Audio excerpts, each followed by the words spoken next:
مرحوم والدین کی بخشش کا سب سے آسان کلمہ، یہ کلمہ پڑھتے ہی قبر نور سے جگمگا اٹھے گی، اللہ تعالیٰ اسی وقت مغفرت کے فیصلے فرما دے گا۔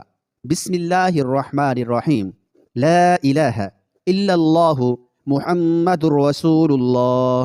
حضرت شیخ الحدیث مولانا محمد زکریا صاحب رحمۃ اللہ علیہ فضائل ذکر میں تحریر فرماتے ہیں، شیخ ابو یزید قرطبی رحمۃ اللہ علیہ فرماتے ہیں، میں نے یہ سنا کہ جو 70,000 مرتبہ لا الہ الا اللہ پڑھے اس کو دوزخ کی آگ سے نجات ملے گی۔ میں نے یہ خبر سن کر ایک نصاب یعنی 70,000 کی تعداد اپنی بیوی کے لیے بھی پڑھا اور کئی نصاب خود اپنے لیے پڑھ کر ذخیرہ آخرت بنایا۔ ہمارے پاس ایک نوجوان رہتا تھا جس کے بارے میں یہ مشہور تھا کہ یہ صاحب کشف ہے۔ مجھے اس کی صحت کے بارے میں کچھ تردد تھا۔ ایک مرتبہ وہ نوجوان ہمارے ساتھ کھانے میں شریک تھا، دفعاتاً اس نے چیخ ماری اور سانس پھولنے لگا اور کہا کہ میری ماں دوزخ میں جل رہی ہے۔